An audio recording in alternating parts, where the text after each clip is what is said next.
Bienvenue sur Matrimoine Féministe, le podcast qui traite des sujets de société avec un œil féministe. Je suis Estelle Cozy, sa fondatrice, et je suis ravie de vous accueillir dans cet espace. Vous n'avez d'ailleurs pas besoin de prendre de notes, puisque la retranscription complète de l'épisode se trouve sur mon site internet www.matrimoine-féministe.com. En attendant, je vous laisse rejoindre ma conversation avec mon invité du jour. Bonne écoute! Bonjour, bonsoir aux personnes qui nous écoutent. Je suis en compagnie de Mélanie Vijayaratnam, avec qui nous allons parler de psychologie transculturelle. Mais avant de lui laisser la parole, je voudrais faire un fémage tout particulier à Clémence Mouelé-Moukouri, la présidente de l'association Find Yourself. C'est grâce à son événement, le mois de l'empowerment, que j'ai eu l'occasion de rencontrer mon invité du jour. Ceci étant dit, Mélanie, je te laisse te présenter de la manière dont tu le souhaites. Hello Estelle, bonjour tout le monde. Moi c'est Mélanie Vijayaratnam, je suis docteure en psychologie clinique transculturelle et fondatrice du média Les Mondes de Parvati. Super, merci pour cette petite présentation. Je pense que notre échange va se dérouler en deux parties. Une première partie autour de la psychologie, vu que c'est ton métier, et une deuxième partie autour de la psychologie transculturelle, puisque c'est aussi tes origines et c'est ce que tu insuffles dans ton média, dans tes consultations. Donc je me dis ça peut être bien, comme ça il y a une bonne présentation. Du coup, en tant que féminisme éducatif, c'est important de définir les termes clés du sujet. Donc j'aurai quelques petites questions à ce sujet. Et notamment, la première pour aborder le sujet, c'est qu'est-ce que la psychologie et du coup la psychologie transculturelle? Alors la psychologie c'est une science qu'on appelle une science humaine, d'accord, qui se différencie de ce qu'on appelle les sciences dures, les mathématiques, la science physique par exemple, tout ce qui est physique-chimie par exemple, d'accord. La science humaine elle s'intéresse à tout ce qui est en lien avec l'humain. Et la psychologie s'intéresse en fait à tout ce qui est en lien avec le fonctionnement psychique humain. C'est-à-dire tout ce qui est invisible en fait, tout ce qui est à l'intérieur de toi, dans ta carapace, qui est ton corps. Donc voilà, tout ce qui est à l'intérieur de ton cerveau, tes émotions, ton fonctionnement, ton caractère, la manière dont tu as grandi, ton identité, pourquoi est-ce que tu te positionnes comme ci ou comme ça, et toutes les psychopathologies qui sont les maladies en lien avec la psychologie, justement. Ok, très clair. Et du coup, la nuance avec la psychologie transculturelle? Alors, la nuance avec la psychologie transculturelle, finalement, c'est pas une nuance, c'est une complémentarité. La psychologie transculturelle, elle va en fait s'intéresser à tout ce que je t'ai évoqué auparavant, mais avec en fait l'aspect culturel des individus, qui est très important, en fait, le background culturel. Ok. Merci pour ces précisions. De toute façon, on aura le temps de dérouler tout ça dans la deuxième partie. Du coup, là, pour continuer avec mes petites questions d'introduction dans le sujet, c'est quoi la différence entre entre psychologue, psychothérapie et psychiatrie? Oui, c'est une question qui est très importante parce que quand on dit qu'on est psy, finalement, c'est pas très précis. Il y a beaucoup de personnes qui font en fait des confusions entre ces trois termes que tu évoques. Parce qu'effectivement, c'est pas évident de savoir, quand on n'est pas de ce domaine-là, de savoir quelle est la différence. Moi, j'ai envie de dire déjà la première différence, c'est une différence en fait de parcours universitaire. Le psychologue, le psychothérapeute, le ou la d'ailleurs, le ou la psychiatre, sont des professionnels de santé mentale. Mais ils n'ont pas la même fonction, c'est-à-dire qu'ils ne prennent pas en charge les patients et les patientes de la même manière. La première grande différence, on va dire, entre le psychologue, le ou la psychologue, le ou la psychiatre, c'est vraiment le fait qu'il y en a une, qui va être un médecin, d'accord, alors que le psychologue, la psychologue ne va pas être forcément un médecin. D'accord, donc déjà dans la formation, c'est très important parce que d'un côté, tu vas avoir une professionnelle qui va justement faire des diagnostics, prescrire des médicaments, c'est le cas du psychiatre, et une autre personne, un autre professionnel qui justement va être plutôt là pour accompagner via une approche non médicamenteuse. C'est mon cas en tant que psychologue. Donc ça, c'est la différence principale entre psychologue et psychiatre. Ensuite, il y a ce terme psychothérapeute. Les deux peuvent être psychothérapeutes. Psychothérapeute, finalement, c'est la manière d'utiliser en fait un média, j'allais dire un médiateur, pour soigner le patient. Ça peut être l'hypnose. Dans ce cas-là, la personne va être hypnothérapeute. Ça peut être l'art. Dans ce cas-là, la personne va être art-thérapeute, etc., etc. Mais d'ailleurs, quand je t'entends parler, ça me fait penser à une amie qui m'a donné un terme de psychologie, enfin, c'est psychologue ESMR ou quelque chose comme ça. Mais je sais pas du tout ce que ça signifie exactement, donc si tu peux aussi définir ce terme. Après, je sais même pas si c'est le bon que j'utilise, mais Oui, je pense que tu veux parler de EMDR, qui est une méthode, en fait. Une méthode, qui sert, en fait, à prendre en charge les traumatismes à travers, justement, le mouvement oculaire, le mouvement des yeux.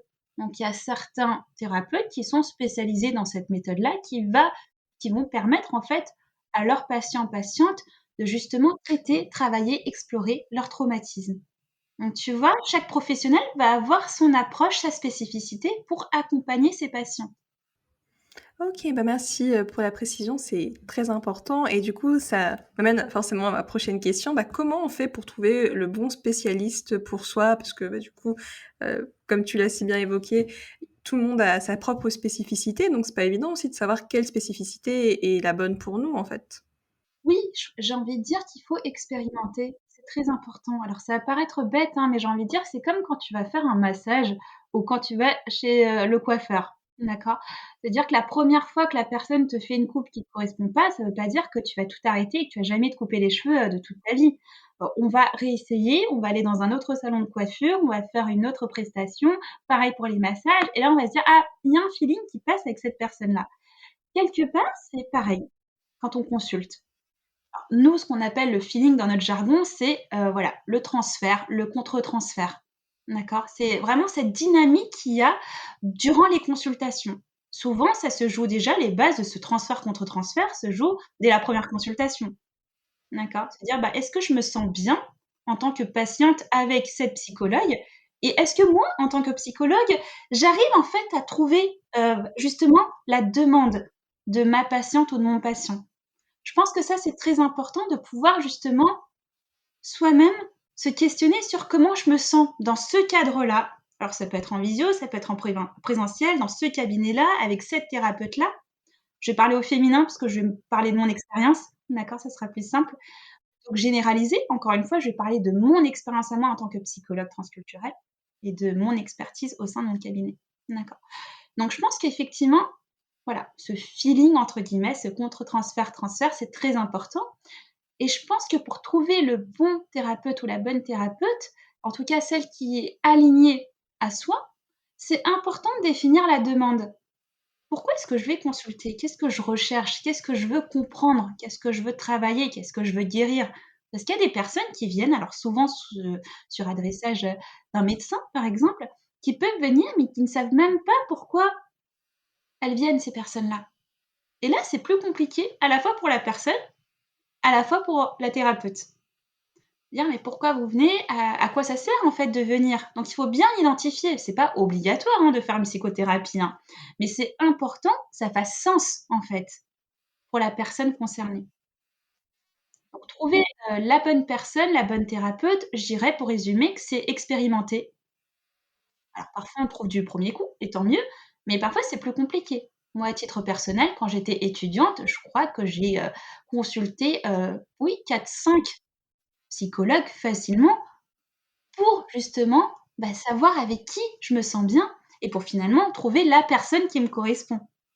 Oui, bah, merci beaucoup pour tous ces éclaircissements et du coup, ce que je comprends, c'est important de faire une introspection, de soi un peu en continu, pour, bah, voir est-ce que ça nous convient, est-ce que c'est aligné. Mais du coup, ça m'amène aussi à d'autres questions pendant que tu parlais, qui me sont venues à l'esprit. C'est qu'en fait, bah, déjà j'ai 2 questions. La première, c'est, par exemple, une personne qui n'est jamais allée voir un psy, bah, quels seraient, les bénéfices, si on peut appeler ça comme ça, ou l'enrichissement qu'elle pourrait avoir en allant voir un psy? Parce que si elle connaît pas ça et que potentiellement elle a pas non plus l'argent pour y aller, ça peut être difficile. Et aussi la question de l'argent, est-ce qu'il y a des aides pour, bah, pour aller voir un psy, sans que ça coûte trop cher? Parce que j'imagine il y a tout type de budget et je pense qu'il y a aussi des personnes qui ont fait une très bonne introspection d'elles-mêmes, mais qui, bah, le porte-monnaie ça va pas suivre et du coup, elles peuvent pas forcément, avancer sur ce chemin-là. Oui, alors je reprécise juste quand on va parler de psy, peut-être dans cet épisode, on va parler de psychologue, puisque je suis psychologue. Alors effectivement, la question de l'argent en lien avec la psychothérapie, je pense que c'est un gros stéréotype. D'accord? Déjà, j'aimerais bien déconstruire ce stéréotype-là parce que quand on parle de psychothérapie, je crois qu'on tout de suite, on imagine le psy dans son cabinet libéral avec sa consultation à 60 €. c'est mon cas, c'est les tarifs que je pratique, mais ce n'est pas la seule modalité, en fait, de prendre en charge sa santé mentale avec un psychologue, d'accord? Il faut que les personnes sachent qu'il y a plein de modalités qui existent. Dans les maisons de santé, dans nos communes, par exemple, les prises en charge psychologiques sont limitées, d'accord? C'est 8 à 10 consultations, mais elles sont totalement prises en charge, donc vous n'avez rien à payer. Dans les CMP, les centres médico-psychologiques, ce sont des structures qui sont rattachées à des hôpitaux, pareil, qui se retrouvent dans certaines communes ou plus largement dans certains départements. C'est identique, c'est ce que je dis par rapport à la maison de santé. Les prises en charge psychologiques sont totalement gratuites. Après, effectivement, il peut y avoir une liste d'attente qui peut être plus ou moins longue. C'est pareil d'ailleurs en cabinet libéral, hein. Parfois, on n'a pas une consultation rapidement, il peut y avoir des attentes plus longues. Une attente plus longue, pardon. Il peut y avoir aussi des associations qui sont centrées sur la santé mentale aussi, des associations qui peuvent proposer des groupes de parole. Je pense par exemple à des associations comme, tu sais, des structures comme la Maison des femmes, où il y a des professionnels de santé mentale, mais pas que, qui peuvent justement accompagner les femmes, notamment dans ce cas-là, qui ont besoin en fait de soutien psychologique. Donc je pense que c'est très important de déconstruire ce cliché de la psychothérapie, ça coûte cher. Parce que je crois qu'il y a beaucoup de personnes qui n'osent pas consulter parce que les personnes se voient déjà, en train de se ruiner. Une psychothérapie, même si la séance peut paraître chère en cabinet libéral, l'idée c'est pas de se voir tous les 2 jours, c'est pas se voir toutes les semaines. La temporalité, en fait, on fait un travail qualitatif et pas quantitatif. D'accord? La temporalité, alors moi, dans ma manière de fonctionner, d'accompagner mes patients, patientes, moi ce que je propose, c'est vraiment des thérapies à la carte. C'est mes patients, mes patientes qui choisissent quand est-ce qu'ils veulent ou elles veulent revenir me voir. Et ça, c'est très important parce que c'est important pour moi que, en fait, ces personnes qui viennent me consulter se saisissent de leur espace, tu vois? Et que je leur dise pas: «Bah, on se voit la semaine prochaine» et entre aujourd'hui et la semaine prochaine, peut-être qu'il se sera rien passé, peut-être elles auront pas décompté ces personnes par rapport à ce qu'on s'est dit en consultation. Alors, je sais pas si je réponds bien à la question que tu m'as posée? Si, si, oui, oui, pas de souci, parce que, bah, du coup, là, c'était 2 questions, bah, c'est tu bien tu commencé, bah, du coup, à répondre par rapport à la question de l'argent et la deuxième question, beh, ça commence enfin, tu commences aussi à y répondre, c'était par rapport à les apports, d'une séance de psy pour quelqu'un qui n'y est jamais allé et qui comprend pas trop ce que c'est. Donc déjà, tu as commencé à aborder le sujet avec le fait de décanter la séance parce que, du coup, il y a pas mal de réflexions aussi à prendre en soi par rapport à tout ce qu'on dépose en séance, parce que c'est des choses aussi très émotionnelles et c'est bien de se décharger de tout ça. Mais du coup, si tu veux continuer dans cette lignée, vas-y. Oui, je vais repréciser effectivement par rapport à ta seconde question. Qu'est-ce que la psychothérapie peut apporter? Alors encore une fois, c'est compliqué de faire des généralités parce que moi je travaille vraiment avec la singularité. Chaque personne est unique et en plus au sein d'une même psychothérapie en fait une psychothérapie c'est plusieurs séances de psychologie, d'accord? Au sein d'une même psychothérapie, les séances en fait elles sont très, très différentes. Pendant une séance, on va parler d'identité, par exemple. Pendant une autre séance, on va parler de la famille. Pendant une autre séance, il se sera passé un événement qui fait qu'on va centrer la séance là-dessus. Donc, c'est très compliqué, en fait, pour une thérapeute, pour une psychologue, pour la psychologue que je suis, de faire des généralités. Mais je vais essayer de te répondre en donnant justement dans cet épisode quelques billes de réflexion. Qu'est-ce que ça peut apporter? Alors, je pense que ça va dépendre justement de la situation de la personne. Est-ce que la personne a vécu, un événement, qui a été un déclencheur dans sa vie actuellement, qui fait que, bah, voilà, elle a besoin de soutien ponctuel peut-être? Je pense par exemple à une personne, qui a connu, un deuil dans la famille ou un traumatisme ou un accident, ou alors c'est pas forcément des événements malheureux, hein, ça je précise aussi. Les personnes peuvent aussi consulter quand il y a des événements heureux dans la vie. Parce qu'en fait, il y a un trop plein d'émotions, par exemple. D'accord, je viens d'accoucher, j'ai besoin d'en fait, d'extérioriser parce qu'il y a trop de choses qui se passent en moi, j'ai envie de comprendre. Donc il peut y avoir des événements déclencheurs. Après, il y a des personnes aussi qui viennent consulter par curiosité. De dire: «Bah, en fait, voilà, là j'ai par exemple 25 ans, je viens de finir mes études et j'ai envie de faire le point par rapport à ma vie jusqu'à maintenant et j'ai envie de savoir ce que je veux mettre en place pour avancer dans ma deuxième partie de la vie», par exemple. D'accord? Donc ça va vraiment dépendre de la situation de la personne. Après, il y a des personnes qui vont venir, par exemple, en couple. Dans ces cas-là, ce sont des personnes qui vont, essayer de voilà, détricoter un petit peu ce qui se passe dans le couple pour essayer de mieux se comprendre et mieux vivre ensemble. Il y a des parents qui viennent consulter pour leurs enfants. Alors il y a tous les cas de figure finalement, parce qu'ils perçoivent chez leurs enfants, par exemple un trouble du comportement ou quelque chose qui a changé chez leurs enfants. En transculturel, on va y venir après, ce qui se passe aussi, c'est l'inverse. C'est les enfants qui sont adultes, hein, qui demandent une consultation pour leurs parents, qui sont migrants. Parce que eux n'ont pas pris l'habitude de prendre soin de leur santé mentale, en tout cas telle qu'on la conçoit ici, en France notamment.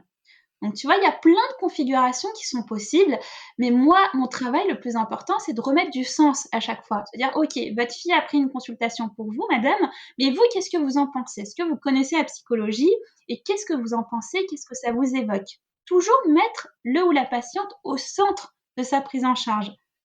Moi, c'est comme ça que je conçois les choses. Peut-être qu'un autre collègue te dira les choses autrement et c'est tout à fait OK. Mais je crois qu'effectivement, on travaille beaucoup avec ce qu'on appelle l'alliance thérapeutique. C'est en lien avec ce, entre guillemets, feeling tout à l'heure. C'est que moi, j'ai besoin, en fait, que la personne en face, justement, elle soit totalement, comment dire, consentante déjà, c'est très important. S'il y a des personnes qui peuvent venir en consultation, sans avoir du tout, envie de parler à une autre personne, donc là, c'est compliqué puisque moi, je travaille beaucoup avec la parole, donc si la personne ne veut pas me parler et qu'elle est énervée, bon, bah, c'est compliqué de tenir une consultation. Mais en plus d'être consentante, c'est important qu'elle comprenne pourquoi on fait ça. On n'est pas juste là pour parler, en fait, parce que sinon on pourrait parler, dans un café, au voilà, autour de viennoiseries, tout ce que tu veux. Non, là, il y a un cadre spécifique. On parle pour soigner, en fait et ça, c'est très important. Mmh.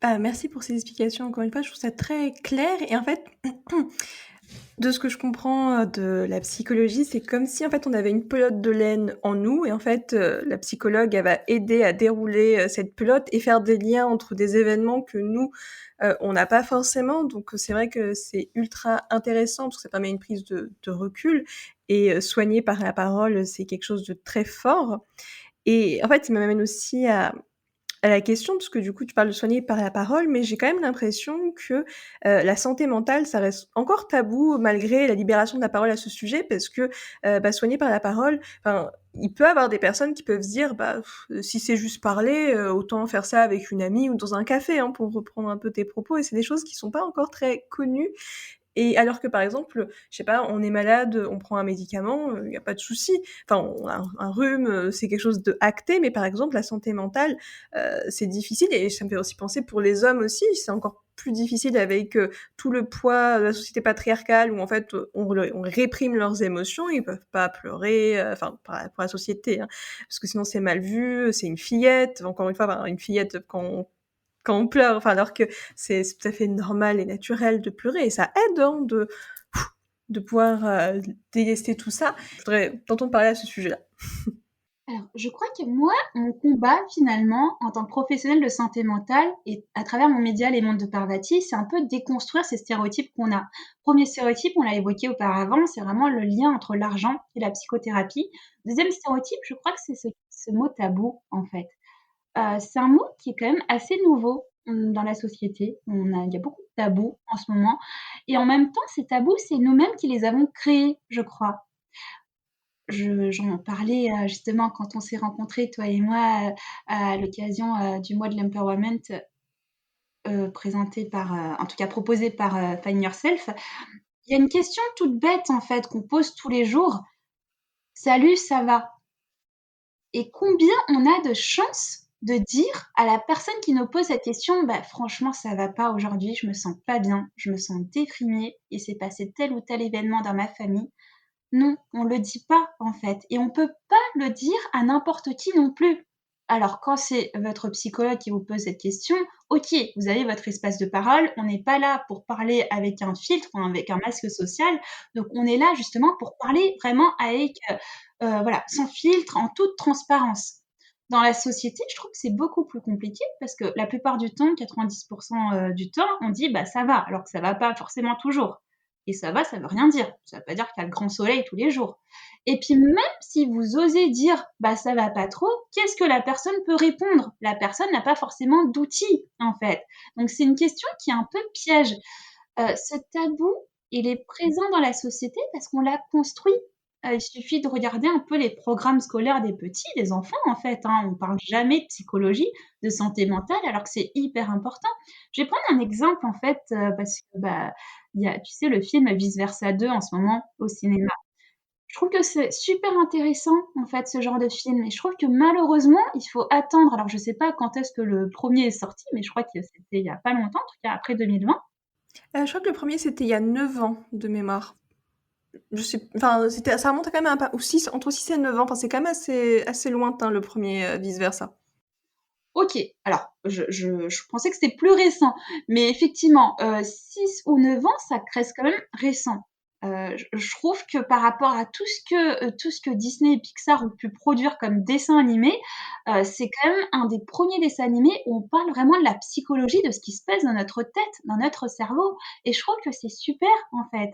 Mais malheureusement, il faut attendre tout ce temps-là. Alors, tu vois, toutes les générations d'enfants qui n'ont pas pu se nourrir de ces dessins animés-là, qui se sont nourris d'autres dessins animés qui sont super, hein, mais où on met voilà en scène des animaux, il se passe beaucoup de choses finalement, il y a beaucoup de psychologie même dans d'autres dessins animés, mais pas de manière aussi explicite.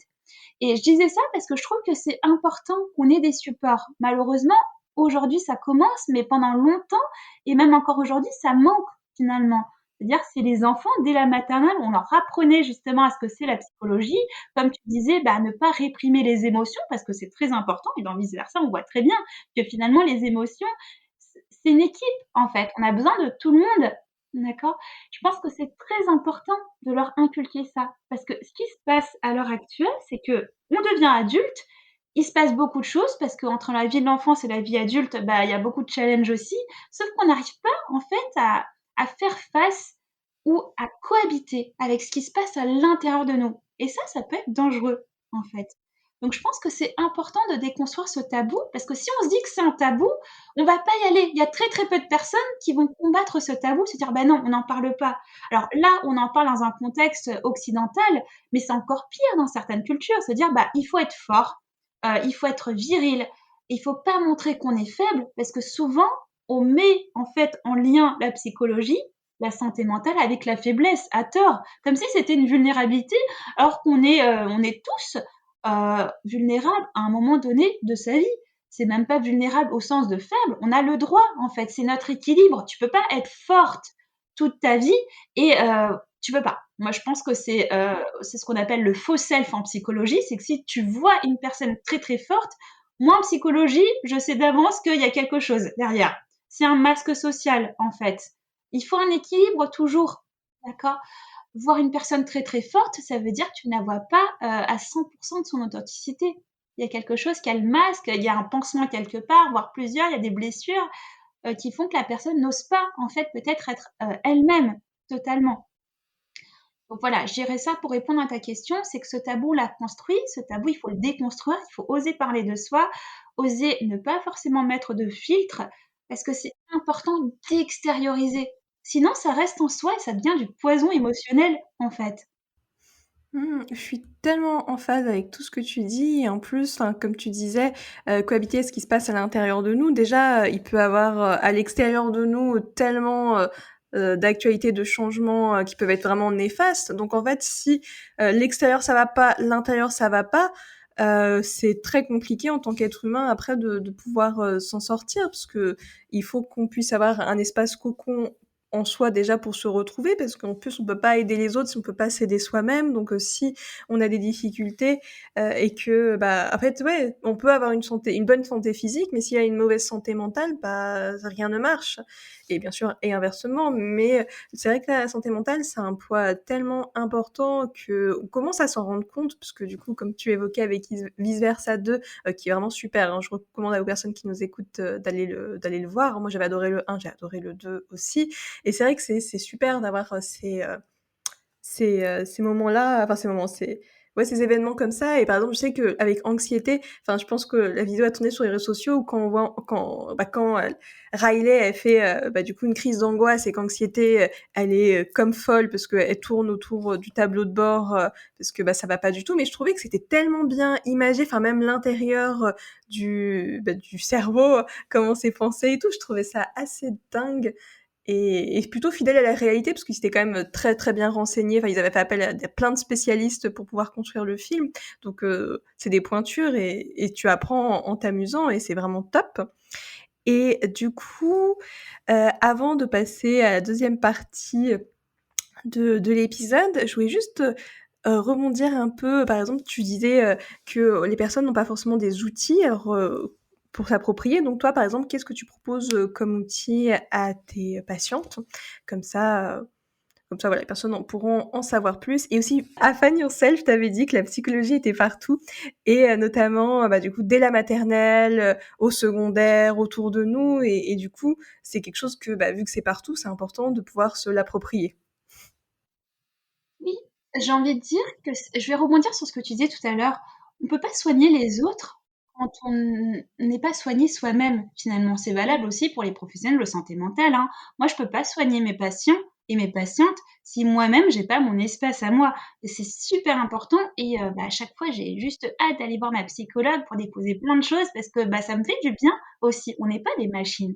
Donc pour répondre à ta question de, quels outils on a finalement? Parfois, il faut soi-même les créer, en fait. Moi, j'essaie à mon échelle, d'en créer certains en lien avec la psychologie transculturelle, plus spécifiquement sud-asiatique, parce que je fais partie de cette ère culturelle-là. Mais je pense que c'est important d'aller, en fait, d'être curieux et d'être curieuse. Voilà, vice versa, c'est super important. Comme je te disais tout à l'heure, en fait, il faudrait de plus en plus de médias comme ça. Quand on se pose des questions, alors là, ici, on a la chance, en France en tout cas, d'avoir aussi des librairies, des bibliothèques, tu vois, des rayons, des personnes qui ont écrit des livres, des rayons entiers avec des livres en lien avec, par exemple, des émotions, en lien avec des psychopathologies. Moi, j'ai envie de dire que c'est important de lire, c'est important d'écouter, dans des podcasts, par exemple, des épisodes de podcast. C'est important de se nourrir aussi, de pas rester seul, en fait, avec ces questionnements-là. Je pense que la solitude entraîne beaucoup de maux, beaucoup de malheurs, en fait. Alors ça peut être bien, hein, je veux pas dire qu'il faut pas non plus jamais être seul, mais quand on se pose ces questionnements-là et qu'on est seul, finalement, c'est comme une cassette qui tourne à l'intérieur de toi. On s'en sort pas forcément. Se nourrir des expériences des autres, se nourrir des scientifiques, vice versa, tu le dis très bien en fait, hein, c'est pas non plus, un dessin animé qui est venu comme ça et je trouve vraiment qu'en tant que professionnelle de santé mentale, je suis pas spécialisée en neuropsychologie, mais j'ai eu quelques cours quand j'étais étudiante et je trouve que c'est exactement ça en fait. Et c'est très important. Parfois, on n'a pas le temps ni le courage, on a un peu la flemme, c'est-à-dire après une journée de travail, après tout ce qu'on a à faire, après notre vie quotidienne, d'aller lire un livre sur les traumas ou les blessures, je comprends tout à fait. Les réseaux sociaux, des fois, ça peut aider. Alors moi, à travers mon média, justement, j'essaie de vulgariser tout ce qui est santé mentale, bien sûr avec cet angle transculturel, puisque c'est ma spécialité, mais il y a d'autres comptes qui peuvent être très intéressants. Attention aussi à pas, alors je donne plein de conseils, hein, mais attention aussi à pas être envahi d'informations. Je trouve que c'est important. C'est-à-dire que, OK, la santé mentale, elle est partout finalement. Là, on emploie des grands termes pour dire des choses qui existent partout, qui sont invisibles, qui sont là depuis le jour 1, qui existent même, avant nous, avant notre conception, dans les membres de notre famille, mais on n'en parle pas souvent, on en parle parfois presque pas. Mais, je pense que c'est important qu'il y ait un dosage. Comme je disais tout à l'heure, si, une personne vient faire des séances de psychologie tous les jours, je suis pas sûre que ce soit bon finalement pour la personne. Il faut qu'il y ait des dosages. Il faut qu'il y ait un équilibre, se dire: «OK, là je m'intéresse aux émotions», en l'occurrence si on parle de vice versa, je vais explorer un petit peu les émotions et puis, je me permets de me laisser tranquille aussi. Ça, c'est super important parce qu'on est dans des sociétés où on est dans la performance, il faut aller vite, en de plus en plus aller vite, en fait. Sur les réseaux sociaux, tout va très, très vite. Tu vois, les gens publient un truc, après publient un livre, tout va très, très vite, alors qu'il y a quelques années, ça prenait tellement de temps et on a tendance à se comparer, se dire: «Mince, elle a fait tout ça à mon âge et moi j'en suis là, je me suis pas mariée, j'ai pas d'enfant, j'ai pas écrit de livre». Mais non, en fait, chaque parcours est singulier et l'idée c'est pas une course, la vie. Donc prenez le temps, c'est ce que j'ai envie de dire. Chacun son rythme. Oui, c'est de très beaux conseils que tu nous dis. En effet, la vie, comme tu dis, c'est pas une course, c'est plus un marathon et il faut bien sûr être en bonne préparation pour faire le marathon et si forcément ta santé mentale ne va pas, en fait, enfin, se blâmer, il faut pas, en fait, c'est normal, c'est en fait, de toute façon, la vie, c'est faite de hauts et de bas, donc il y a des périodes où ça va et des périodes où ça va pas et en fait, bah, c'est comme ça et c'est la vie, en fait, on peut pas avoir que des moments, de bonheur. C'est illusoire parce qu'on sera forcément, à un moment donné, déçu ou triste et c'est normal, en fait et on est des êtres humains, des êtres sensibles, donc c'est important de le valoriser. Et sinon, bah, du coup, on va passer dans la deuxième phase de l'épisode de podcast. Alors, du coup, la première question que je vais te poser, elle est évidente, c'est vu que tu es docteur en psychologie transculturelle, pourquoi as-tu choisi cette dimension culturelle dans ta profession? Alors, la dimension culturelle dans ma profession, je l'ai pas choisie. Elle s'est un peu imposée à moi et c'est grâce à elle que je suis docteur. En fait, je précise, hein, le titre docteur, c'est parce que j'ai eu un doctorat en psychologie transculturelle. Donc, j'ai à la fois cette casquette de psychologue clinicienne avec mes patients, mes patientes au cabinet. Donc, j'exerce, je l'ai pas dit tout à l'heure, mais sur la ville de Bobigny et aussi en visio. Mais je suis aussi chercheuse, en fait, en psychologie. Et en fait, alors si tu veux, donc la psychologie, pour refaire rapidement le cursus, c'est une licence, donc 3 ans plus un master 2 ans. À la fin de mon master, bah, j'étais encore intéressée un peu par les études de psychologie, donc je me suis dit que je me lance un peu dans la recherche. J'ai fait un master recherche et en parallèle de mon master recherche, j'ai commencé en fait à travailler puisque j'étais professionnelle avec mon M2 Pro et j'ai travaillé dans des structures qui étaient pas du tout en lien avec la psychologie transculturelle. Je connaissais même pas, en fait, cette dimension de la psychologie puisque j'ai fait mes études dans une fac qui était pas spécialisée dans cette branche-là. C'était il y a 10 ans. Il faut savoir qu'il y a 10 ans, la psychologie transculturelle, c'est une toute petite partie de la psychologie au sens large. La psychologie, c'est énormément de domaines, c'est, ce qu'on évoquait tout à l'heure, la neuropsychologie, la psychologie du travail, la psychologie du développement, il y a plein de choses en fait. La psychologie du vieillissement, et cetera. Et la psychologie transculturelle finalement, elle est toute petite dans cet espace-là, dans cet univers-là.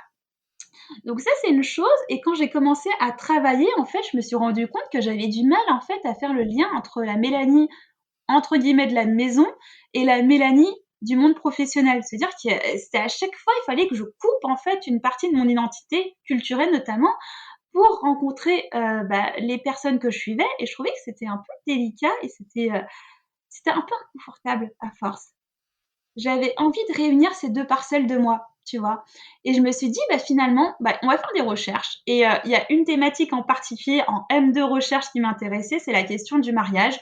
J'avais 24 ans à l'époque, je me posais moi-même ces questions par rapport à moi, mon propre avenir et de se dire: «Bah, comment ça se fait en fait? Comment on se marie quand on est né en France de parents venus d'ailleurs et notamment de l'Asie du Sud?» Moi, je suis originaire, du Sri Lanka, j'appartiens à la communauté tamoule et dans notre communauté, on pratique ce qu'on appelle, les mariages arrangés et je suis une femme. Donc c'est vrai qu'il y a plusieurs facteurs qui font que, bah, ce mariage arrangé, je savais pas trop quoi en faire étant donné que j'étais née en France, mes parents m'en avaient pas trop parlé. Je sais que ça représentait une pression pour beaucoup de filles de ma communauté, de ma génération autour de moi et en même temps, il y avait aucun écrit par rapport à ça et je me suis dit: «Allez, là, c'est une manière en fait d'allier mes 2 identités.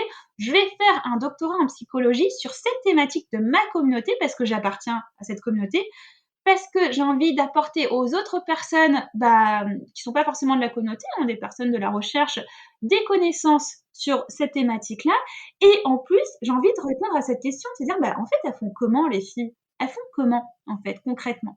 Donc c'est comme ça que je suis rentrée et j'ai mis un pied dans le monde transculturel. Donc j'ai interviewé plein de filles, plein de jeunes femmes, en fait, de la communauté autour de leur stratégie d'alliance, de stratégie de mariage et petit à petit, en fait, cette partie recherche, elle a pris de plus en plus de place dans ma vie et voilà, en 2020, j'ai soutenu ma thèse, Un sarré rouge en héritage. En 2020, j'ai, justement commencé, inauguré mon média Les Mondes de Parvati et c'était vraiment je me suis rendu compte que c'est vraiment ce que je voulais faire, en fait, Les Mondes de Parvati. Alors je suis présente, essentiellement sur Instagram parce que gérer tous les réseaux sociaux, je t'avoue que c'est fatigant, mais essentiellement que d'ailleurs, sur, Instagram et j'ai mon site internet et c'est un espace qui regroupe en fait toutes mes activités parce que je suis aujourd'hui docteur en psychologie transculturelle, donc j'ai mon cabinet, je propose mes prises en charge psychologiques notamment et j'ai tout le média qui va autour justement pour essayer de vulgariser déjà la santé mentale, parce que santé mentale, moi, quand je fais des consultations en tamoul, déjà traduire ce terme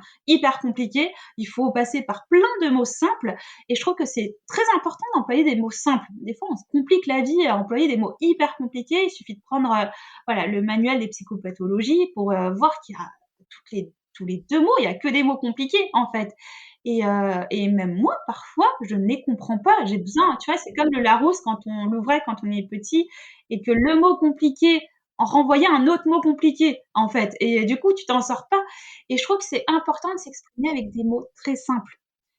Donc voilà, pour répondre à la question, je m'éparpille un peu, mais pour répondre à la question, justement, c'est la recherche qui m'a amenée à la transculturalité et la transculturalité qui m'a amenée à mon média Les Mondes de Parvati, qui fait que bah, depuis 2020, je fais que du libéral et j'adore ça parce que c'est pas juste être sur son fauteuil devant ses patients, c'est faire plein de choses pour la communauté, pour la société en général, en fait. Bah, merci pour cette présentation. C'est une très très belle chronologie que tu nous fais là et clairement, avec toutes tes actions, bah, tu as un vrai impact positif sur la société. Donc, c'est vraiment super et je suis très contente pour toi que bah, tu aies pu apporter ton bout de toi pour pouvoir faire ce que tu as envie de faire maintenant et pouvoir être 100% toi-même parce que forcément, si au début tu te privais d'une partie de ton identité, c'était compliqué de concilier un travail où on n'est pas 100% soi-même. Donc là, pour le coup, tu es 100% aligné avec tes valeurs, avec qui tu es et c'est vraiment top. Donc bravo pour ça. Et bah, forcément, vu que tu as évoqué ton média, Les Mondes de Parvati, je me suis dit, bah, du coup, ce serait intéressant que tu nous dises bah, qu'est-ce que ça signifie, pourquoi ce nom en particulier d'ailleurs. Les mondes de Parvati, il faut savoir que Parvati, c'est une déesse dans l'hindouisme, une déesse qui représente en fait la féminité. C'est la déesse mère, c'est la déesse, euh, oui, une déesse qui est puissante, qui représente la femme en fait. Et les mondes de Parvati, c'est aussi mettre en avant les parcours de ces femmes dans ces communautés-là, parce que en fait, elles sont plurielles. Toutes les femmes sont plurielles, je crois, il n'y a pas deux femmes qui se ressemblent, elles sont plurielles dans leur richesse. Et les mondes de Parvati, ça fait surtout référence à mon premier article scientifique. Quand tu es chercheuse, tu dois publier des articles scientifiques notamment. Et en 2017, j'avais publié en lien avec ce que je te disais avant, la question du mariage, mon premier article qui s'appelle Les noces de Parvati. J'avais envie de montrer en fait bah, à quel point c'était important aussi dans les titres déjà, d'avoir des titres un peu poétiques. Alors moi, c'est un peu ma signature dans le monde de la recherche. C'est vrai que les personnes qui m'encadraient n'étaient pas forcément d'accord pour ces titres parce que justement, c'était des titres qui n'avaient pas des mots compliqués, etc. Mais pour moi, c'est un peu ma signature de dire, bah, en fait, on peut faire des trucs poétiques et des trucs hyper profonds. Ça n'empêche pas, en fait. On peut employer des mots simples, mais que ça parle aux personnes. Alors, Parvati, quand tu la connais pas, c'est vrai qu'on a l'impression que ça veut rien dire. Mais voilà, il y a tout un historique derrière.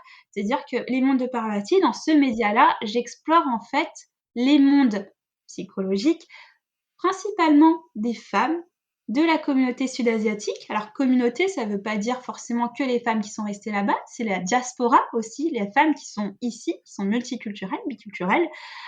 Et voilà, essayer de comprendre un petit peu quelle est leur psychologie, quelle est leur construction, quelles sont leurs constructions pardon, identitaires, etc. Oui, en effet, comme tu dis, c'est très poétique, même le nom de ton média, Les Mondes de Parvati. Enfin, je serais trop bien, en fait. Ouais. Donc, même ouais, bah, je trouve ça chouette aussi que tu aies pu faire bah, ce petit clin d'œil à ton premier article de thèse. Enfin, je trouve ça mignon, en fait, et très beau et très profond.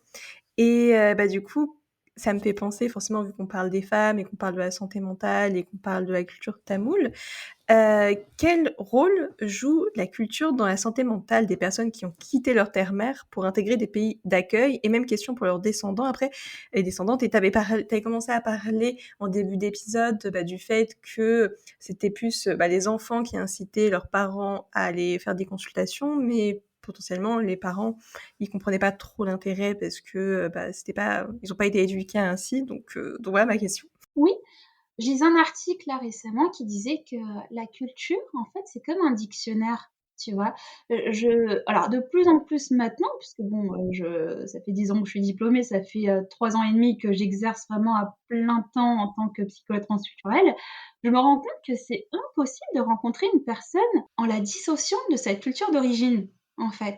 Parce qu'elle a grandi dans une culture donnée. Alors la culture, c'est pas forcément une culture venue d'ailleurs, hyper loin, hein, ça peut être une culture familiale aussi. Elle a grandi dans une culture donnée avec des valeurs, une éducation, spécifique et en fait, arrivée en consultation, elle a dissocié totalement de ça. Je trouve que c'est limite dangereux. Cette culture, alors là, bon, d'un aspect culturel, vraiment géographique, traditionnel, c'est un peu, les graines, les premières graines de la psyché, de la construction psychologique de la personne. Souvent, les enfants, donc les enfants qui ont notre âge, hein, les enfants de notre génération, ont une méconnaissance en fait de ces cultures-là. Parce qu'il y a eu une cassure avec la migration. Alors, par rapport à l'aspect transculturel, tu vois, finalement, c'est vrai que c'est assez complexe dans le sens où c'est pas que de la psychologie, c'est aussi de la sociologie, c'est aussi de la géographie, c'est aussi pardon, de la politique. Parce que il faut savoir aussi comment sont venues ces personnes jusqu'à nous. Rarement les personnes sont venues ici en se disant: «Bah, voilà, la France, ça sera mes vacances et puis je m'installe». Non, souvent ce sont des contextes de guerre, de génocide, des contextes où on ne pouvait plus rester dans les pays d'origine et il faut essayer de comprendre, en fait, pourquoi ces personnes-là, spécifiquement, sont venues ici. Parfois, ce sont des personnes qui voulaient aller dans un autre pays, mais qui n'ont pas pu, donc qui se retrouvent en France. Parfois, il y a un regroupement familial. Parfois, les personnes ont eu aussi envie de venir ici. Donc je trouve que c'est important en fait, de resituer la personne et ça, il y a que la personne, le patient ou la patiente qui peut nous apporter, en fait, ces réponses-là et souvent, en fait, il y a une cassure parce que, accoucher, faire, naître ses enfants dans un pays qui n'est pas le sien, c'est pas évident. Alors déjà, quand c'est ton pays, je trouve que c'est hyper pas évident parce que, c'est nouveau, c'est des nouveaux chapitres de ta vie. Mais quand c'est encore moins ton pays, avec des professionnels qui ne parlent pas la même langue, c'est beaucoup compliqué, en fait, c'est très compliqué. Donc il y a cette cassure et en fait, on se retrouve avec une génération d'enfants qui ne connaissent pas vraiment leurs parents. Parce que les parents, ils ont opté pour des stratégies, soit d'assimilation, c'était le cas pour ma part. Moi, je suis l'aînée de ma famille. Mes parents m'ont toujours dit il faut que tu sois la première de la classe à l'école. Hein. Il faut que tu réussisses parce que non, en fait, quelque part, on est des migrants. Il y a eu ce déclassement social. Il faut que tu réussisses un peu pour nous, en fait. Et je trouve qu'il y a cette pression qu'il peut y avoir, en fait. Donc alors moi je suis l'aînée comme je le disais, ils ont beaucoup en fait délaissé leur culture dans leur transmission pour m'élever et pour par la suite élever mon petit frère. En fait. Alors après on a des parcours qui sont très différents parce que je suis une fille, c'est un garçon et voilà, moi c'est la transculturelle encore une fois qui m'a permis de renouer avec ma culture d'origine. C'est ma stratégie à moi, mon histoire à moi. Je dis pas à tout le monde oui, renouer avec votre culture d'origine, chacun a son histoire, mais c'est pour te dire que moi en fait à 24 ans, avant de découvrir le transculturel, j'étais à deux doigts de perdre ma culture d'origine en fait parce que je pouvais pas la pratiquer à 100%, déjà parce que j'avais pas le temps et aussi parce que le monde autour de moi n'est pas un monde tamoul, en fait. Ma famille, oui, quand je vois des mariages, des fêtes, OK, mais au quotidien, non, pas du tout, en fait. Donc voilà, il y a en fait ce déséquilibre qui peut être présent. Maintenant, l'autre souci, c'est qu'en fait, je crois que la santé mentale, elle est universelle et ça, on l'a un peu oublié, tu vois? On se dit: «Bon, nos parents, ils prennent pas soin de leur santé mentale, non, mais ils font attention à rien». En fait, j'essaie d'apporter une nuance en tant que professionnelle de santé mentale, justement. C'est-à-dire, si, ils prennent soin de leur santé mentale, mais à leur manière.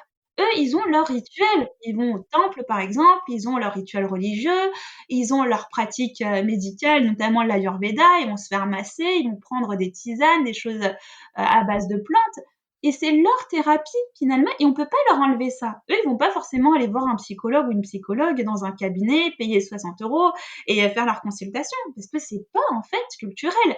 Nous, ici, ça nous paraît bizarre de se dire: «OK, je suis en dépression, je vais prendre une tisane». Ça paraît limite un peu dérisoire, tu vois? Parce qu'on a d'autres, en fait, outils. Je pense que pour bien s'entendre, quand il y a cette diversité culturelle, il faut respecter tout le monde et je pense que le respect, c'est la clé de beaucoup de choses finalement.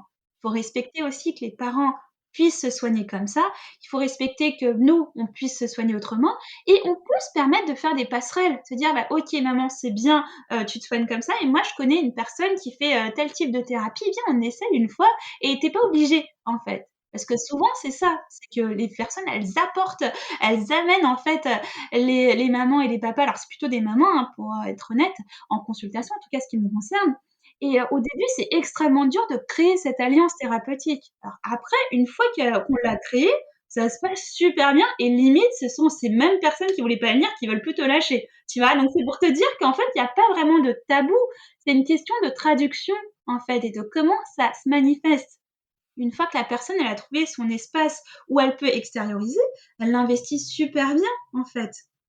C'est comme quand tu as trouvé la super masseuse ou la super coiffeuse, bah, finalement, tu as juste envie d'y retourner parce que tu sais que c'est ton espace à toi. Est-ce que je réponds à ta question? Oui, tu réponds très, très bien, à ma question et bah, tiré de ce que je retiens que c'est important, bah, du coup, d'avoir un espace à soi. Ça me fait penser clairement à Virginia Woolf, avoir une chambre à soi. Bon, c'était une chambre à soi et un peu d'argent. Mais en tout cas, ce que tu dis, c'est important et on comprend bien que, comment dire? Qu'il peut avoir un décalage et perdre sa culture, ça peut être, très problématique aussi pour sa construction personnelle et du coup, c'est important de pouvoir s'y reconnecter, bien sûr, si on en a envie, parce qu'après, bah, s'il y a des personnes qui préfèrent, tout simplement qui préfèrent, se délier de leurs origines, c'est aussi leur choix. Mais ce que tu dis, c'est un très important. Faut, bah, respecter, en fait, le choix de l'autre et je pense que c'est ça qui manque aussi dans notre société parce que je dis souvent dans mes épisodes de podcast, parce que c'est quelque chose que je pense tellement, je suis un peu bisounours, mais je me dis toujours que le monde, il se porterait tellement mieux s'il y avait plus de bienveillance et d'empathie, plutôt que, bah, de chercher à, comment dire? À vouloir se concentrer sur ce qui nous sépare, plutôt chercher à se concentrer, sur ce qui nous réunit, sur quoi on est complémentaires et hem et ça, c'est hyper, fondamental, je pense. Enfin, c'est par exemple ce que tu disais avec, l'exemple de ta maman. Oui, elle peut boire ce qu'elle a envie de boire, ça lui fait du bien. Mais après, toi, si tu veux lui proposer quelque chose et bah, si jamais elle accepte, bah, top. Enfin, vous êtes complémentaires, vous avez 2 approches différentes. Tu n'as pas une qui est moins bien que l'autre, parce qu'en fait, c'est en fonction de soi, de fonction de son état, psychologique, mental, tout ce que tu veux. Et du coup, ouais, c'est important de pouvoir, bah, c'est un cadeau, qu'on s'offre, qu'on offre aux autres, en fait, et c'est hyper important et formateur, constructeur, je pense. Et et du coup, ça me fait, aussi penser parce que là, c'est vrai qu'on approche bientôt de la fin de l'épisode, avec, les conclusions de l'épisode et du coup, je me disais que ça pourrait être sympa, que tu nous présentes, parce que je sais que tu as des ouvrages. Tu as commencé à, nous parler, du Sari rouge en héritage, mais, de mémoire, tu en as d'autres, donc si tu peux nous les présenter. Oui, avec plaisir et merci de me proposer cet espace. Alors moi, j'adore en fait faire de la recherche. Je trouve que c'est comme ça qu'une professionnelle, en tout cas telle que je me concevais quand j'étais étudiante, bah, s'épanouit finalement. Parce que sinon, on peut vite tomber dans un truc où être psychologue, c'est sympa, mais c'est très dur comme métier. Parce que bah, vous côtoyez des personnes qui vont pas forcément bien toute votre carrière. Et je pense que me nourrir, moi, j'aime beaucoup en fait, me nourrir de ma recherche, faire justement des rencontres bah, comme celle-ci aujourd'hui avec toi Estelle. Je trouve que c'est très important et j'aime bien écrire aussi. Écrire parce que bah, c'est thérapeutique d'écrire et écrire pour partager. C'est aussi l'objet de ma thèse, hein. C'est pour ça que j'avais fait une thèse, c'est pas pour la garder avec moi parce que c'est 500 pages, c'est lourd et en fait pardon, c'est beaucoup de jargon. C'est aussi pour partager, pour je trouve que oui, c'est ça aussi qui est beau, partager ses trésors. Donc moi, j'ai publié, plusieurs ouvrages, pour les adultes tout d'abord, donc Le Cerisier rouge en héritage, Un cerisier rouge en héritage en 2020, qui est l'adaptation un peu vulgarisée, on va dire, de ma thèse, avec des mots simples, avec un contexte théorique pour expliquer un petit peu pourquoi c'est important de faire du mariage un sujet de santé mentale, parce que comme ça, on n'associe pas forcément le mariage qui peut être un événement, tu vois, vu, par beaucoup de personnes comme un événement heureux, joyeux, heu, on a du mal à le mettre en lien avec la santé mentale. Comment est-ce que ce moment-là peut être un sujet de psychologie? Bah, moi, j'avais envie de déconstruire ça en disant: «Bah, non, en fait, dans les coulisses, quand tu tires les rideaux, c'est plus compliqué que ça, en fait» et ça, tu le vois pas sur les photos de mariage, par exemple, où tout le monde est super content. Donc c'est voilà, un livre vulgarisé qui est vraiment, voilà, en lien avec ma thèse de doctorat que j'ai traduit en 2021 en langue tamoule parce que moi je travaille vraiment avec le transgénérationnel. Je trouve que c'est important dans le transculturel qu'il y ait toutes les générations qui soient représentées, qu'on puisse donner des outils à toutes les générations et notamment via la langue.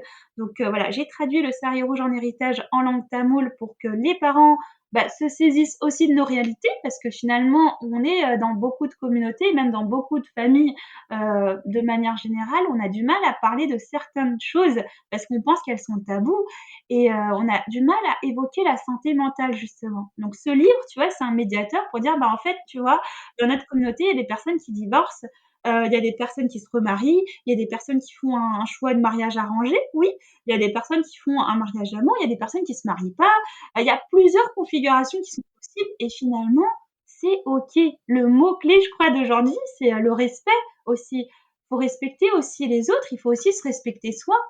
Souvent, les personnes qui n'arrivent pas à respecter les autres, on voit que ce sont des personnes qui ne se respectent pas soi-même, en fait, qui n'ont pas été respectées. Donc, c'est des blessures d'enfance, des blessures de l'âge adulte. Et je trouve que, tu vois, c'est là que la psychologie, elle intervient. Donc, principalement, 2 ouvrages adultes en lien avec ma thèse. Après, j'ai aussi fait des ouvrages, coordonnés plutôt des ouvrages en lien avec d'autres personnes pour la maison d'édition L'Harmattan. Donc, deux ouvrages, deux numéros de la revue de l'Inde où j'ai, voilà, le numéro 20, je crois, de tête. C'est un ouvrage qui est consacré aux femmes indiennes, entre guillemets, sud-asiatiques en francophonie pour montrer qu'en fait, c'est plein d'identités, plein de parcours différents. Souvent, tu vois, on a des représentations clichés, la femme indienne, elle est comme ça, alors que femme indienne, par définition, ça veut rien dire. Même si tu dis femme indienne, de ou d'Inde, parce qu'en Inde, on est tellement pluriel, encore une fois, et c'est pour ça que les mondes de Parvati, tu vois, c'est vraiment, voilà, dans mon média, il n'y a pas toutes les femmes, en fait. J'essaie de travailler avec cette pluralité, mais il y en a tellement. Et en fait, heureusement qu'on n'est pas toutes pareilles, parce que sinon, ce sera compliqué. Donc voilà, 2 numéros, pour la revue de l'Inde, un sur les femmes, un sur les hommes, parce que je trouve que c'est même en tant que femme, hein, je trouve que c'est important de mettre en avant les parcours des hommes et leur santé mentale qui est parfois très, très abîmée, mais eux ont encore moins d'espace pour en parler et je le vois en consultation, hein. Moi, je suis une femme, donc je pense que dans l'alliance thérapeutique, ça joue aussi. C'est plus facile pour les patientes de faire du lien avec moi que certains hommes, surtout quand c'est des papas, tu vois? Ils se retrouvent face à une personne qui peut avoir l'âge de leur fille et ils ont du mal à évoquer certaines blessures parce que ils se sentent pas en fait peut-être on parlait d'espace contenant, d'espace où il y a ce feeling, là ça peut pas en fait. Et je trouve que c'est important en tant que professionnel aussi de reconnaître ses limites. On n'est pas tout puissant, on peut pas soigner tout le monde et c'est important de s'entourer. Je parle beaucoup dans tous les sens, mais juste pour finir, par rapport à mes ouvrages, moi j'aime beaucoup le monde de l'enfance, vice versa, et même tous les dessins animés. Enfin, même quand j'étais étudiante, je me nourrissais beaucoup en fait de la littérature jeunesse. Je trouve que c'est très important parce que c'est là qu'on voit les bases de la société, les valeurs, le respect, etc. Où on ne les voit pas parfois. Et moi, j'essaie en fait, comment dire, de créer une collection pour enfants. Une collection qui n'existe pas encore, une collection qui est biculturelle, bilingue, alors français-tamoul, parce que ce sont les 2 langues que je maîtrise, autour de certains rituels de nos communautés, notamment des rituels religieux. Moi, je suis de religion hindouiste, mes parents sont hindouistes, ma famille aussi, et c'est vrai que quand j'étais petite, dans ma construction identitaire, il y a plein de fêtes, j'adore les fêtes, j'adore tout ce qui est festif, j'ai pas choisi le mariage comme sujet de thèse par hasard, mais je comprenais pas, en fait, pourquoi on faisait telle ou telle fête, pourquoi on célébrait ça là, surtout que ça correspondait pas du tout au calendrier français. Tu vois, nous, on fêtait pas forcément le nouvel an le 1er janvier, on le fêtait aussi, mais on avait notre nouvel an à nous le 14 avril ou le 15 avril, et je comprenais pas pourquoi il y avait cette différence, et mes parents, comme beaucoup de parents de nos communautés, n'ont jamais transmis le sens de ces choses-là, de ces pratiques-là. Moi, en tant que chercheuse, c'est super important de trouver le sens, de dire pourquoi c'est comme ça, pourquoi c'est le 14 ou le 15 avril? Parce qu'en fait, c'est en lien avec le soleil, tu vois? Enfin, c'est très en lien avec la nature finalement. Donc j'essaie de faire mes recherches qui sont purement jargonneux de base avec des mots compliqués et de les traduire, alors pour le monde de l'enfance avec des dessins, se dire que, voilà, en fait, on peut transmettre des choses. Je le fais aussi pour ma descendance, mes enfants à moi, parce que ça me tient à cœur qu'ils aient leurs outils, qu'ils n'oublient pas d'où ils viennent, parce que je trouve que quand on est en situation transculturelle, il suffit que mes parents disparaissent demain, qu'il n'y ait plus d'aînés dans ma famille pour que je sois coupée de tout ça, en fait, tu vois. Et j'ai envie de laisser des traces. Je pense que c'est important. Nos parents ont laissé des traces à leur manière, par voie orale, en nous transmettant des choses de la culture, en nous montrant, nous faisant manger des choses, en nous parlant tamoul. Moi, j'ai envie de participer à mon échelle, à laisser des traces, peut-être de manière écrite, parce que j'adore écrire, parce que je suis chercheuse. J'ai envie, tu vois, de combiner à chaque fois les différents univers auxquels j'appartiens. Bah, merci pour cette très, très belle, présentation et c'est vrai qu'écrire, c'est vrai que je comprends cette démarche car les écrits restent alors que les paroles, c'est plus compliqué, s'il y a pas d'écrit parce que ça peut être déformé par la suite parce que, bah, c'est la vie, c'est normal, on n'a pas forcément toute la compréhension, du sujet, surtout comme tu l'évoquais quand tu ne vis pas, dans ton pays d'origine. Donc, c'est des choses très importantes et bravo, pour ton travail, ça donne envie de tout découvrir. Et du coup, là, on va passer à la conclusion, de l'épisode. Bah, il me reste quelques petites questions, notamment, bah, le mot de la fin, par rapport, à tout ce qu'on s'est dit, même si, c'est vrai que tu avais commencé dans une lancée, ne pas oublier d'où on vient. Donc je sais pas si tu as des choses à rajouter par rapport à ça? Ne pas oublier d'où l'on vient, je pense que oui, c'est important en fait. Ses racines, c'est important de les explorer. Ça veut pas dire qu'on va forcément prendre telle ou telle direction, mais je voulais rebondir sur quelque chose en lien avec justement ce mot de la fin, de se dire chacun a son parcours. Nous avons notre parcours qui est singulier, c'est pas parce que la voisine à côté fait comme si qu'on doit faire comme elle, en fait. On peut s'écouter, s'inspirer de cette personne si on veut, mais s'écouter et faire les choses à notre manière. C'est un challenge de s'écouter. Il faut prendre le temps. Mais je crois que bah, le fait d'apprendre à se connaître, faire ce travail d'introspection, ça peut résoudre beaucoup de questionnements finalement et peut-être beaucoup de problèmes aussi. C'est aussi s'assumer.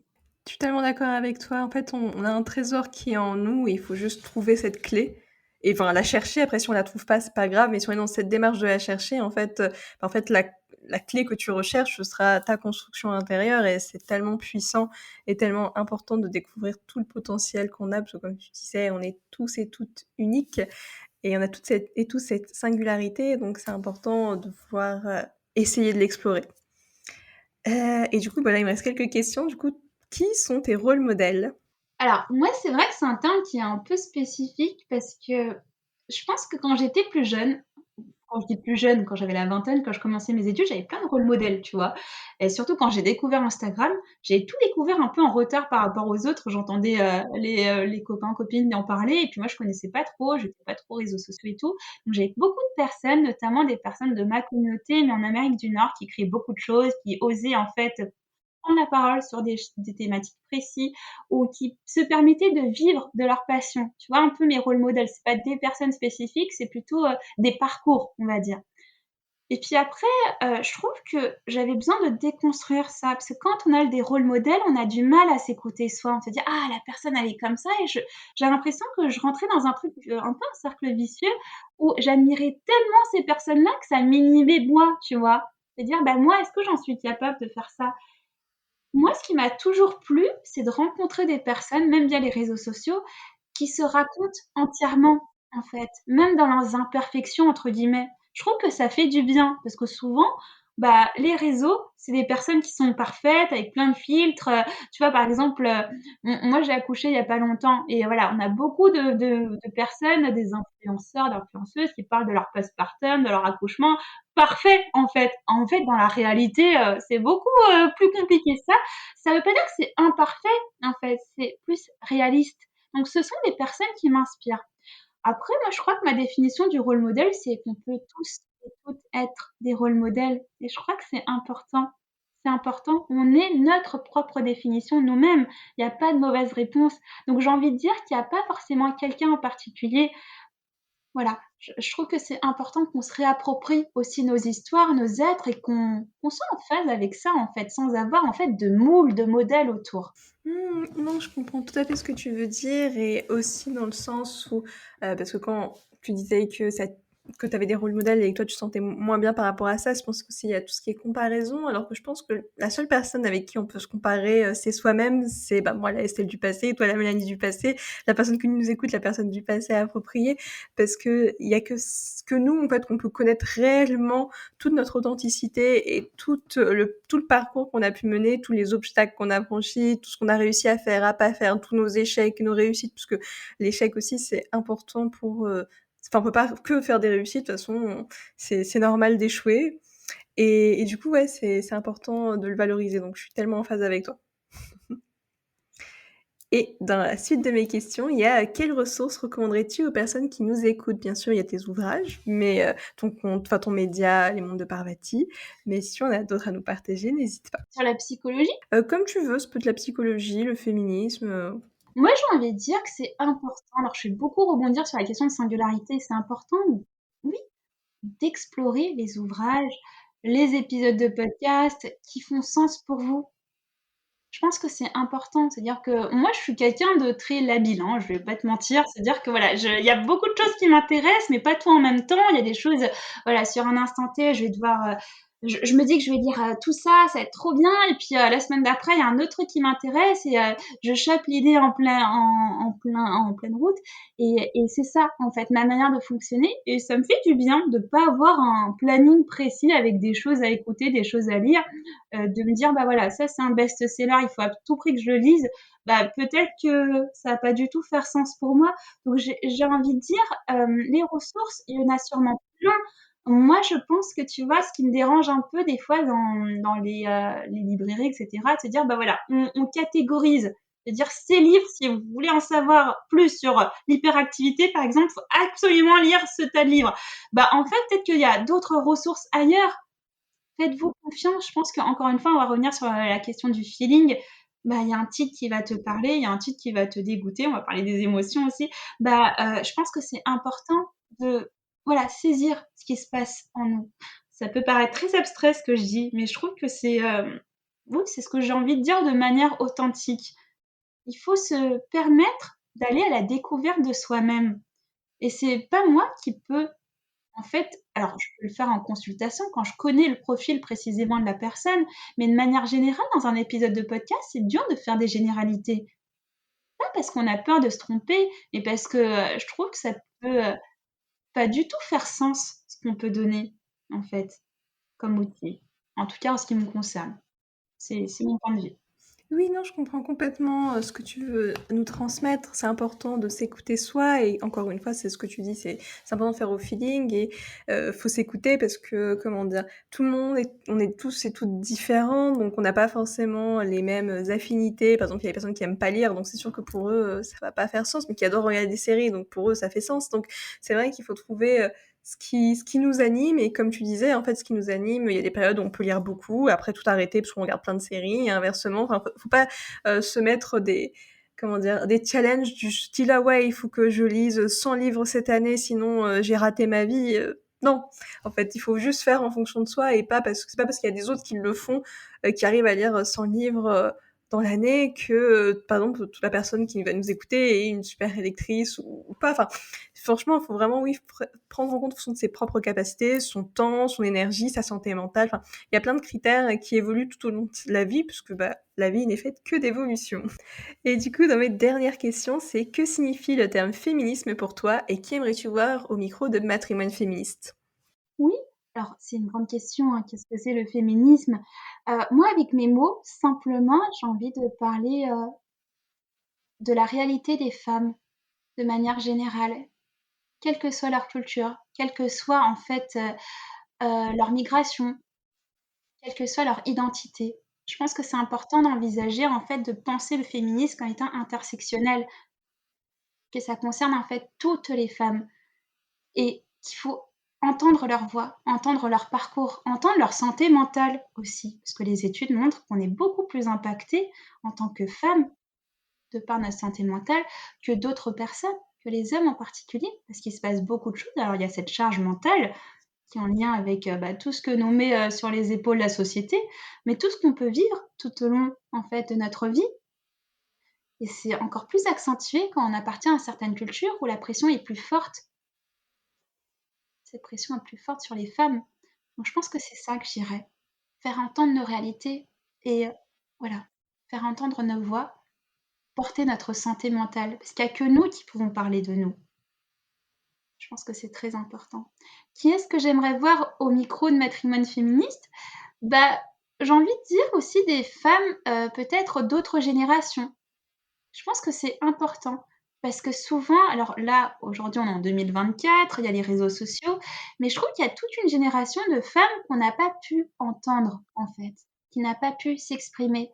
Moi, ça me tenait à cœur, de par mes ouvrages, de donner la parole aussi à nos aînés, parce que je trouve qu'elles ont énormément de choses à nous transmettre. Elles nous transmettent beaucoup de choses, mais pas de manière publique, et je trouve que c'est toujours aussi enrichissant, en fait, de les écouter, qu'on soit d'accord ou pas avec leurs valeurs, avec ce qu'elles nous transmettent, et je trouve que c'est aussi notre mission, peut-être, de leur donner la parole avec nos outils d'aujourd'hui, pour qu'elles aussi puissent laisser des traces. Donc voilà, j'aimerais bien, si je sais pas si c'est dans tes projets, mais voir des personnes, des aînés, des personnes, d'autres générations, s'exprimer. Mmh. Bah, en tout cas, je suis très, très contente de t'avoir eu, à mon micro parce que comme ça tu as pu, faire porter ta voix à ton échelle sur le micro de Matrimoine féministe à travers un féminisme intersectionnel et pour la question des aînés, j'avoue que je sais pas trop, parce que je sais pas l'âge des personnes que j'interviewe, en général. Donc, je vais de toute façon, j'essaye de faire représenter la diversité, sous toutes ses formes. Donc bien évidemment que j'aimerais avoir aussi à mon micro des personnes, d'un âge plus avancé que le mien. Déjà, j'aimerais beaucoup avoir ma maman, mais ma maman, elle n'est pas encore partante pour, intervenir sur le micro de Matrimoine féministe. J'espère qu'un jour, elle sera, en phase, parce que ça pourrait être très intéressant d'avoir aussi son expérience vu qu'elle est handicapée et du coup, c'est important de représenter la diversité, voilà, sous toutes ses formes, handicap, compris. Mais en tout cas, bah, merci beaucoup, Mélanie, pour cet épisode ensemble. C'était très chouette, c'est passé très vite et merci aussi aux personnes qui nous ont écoutés jusqu'au bout. Merci pour l'invitation, Estelle, c'était un chouette moment. À bientôt. Ciao, ciao tout le monde! Merci d'avoir écouté cet épisode, j'espère qu'il vous a plu. Si c'est le cas, je vous invite à parcourir la retranscription de l'épisode sur mon site internet www.matrimoine-féministe.com et me laisser votre avis en commentaire. Cela me ferait vraiment plaisir de vous lire et de vous répondre. À très vite!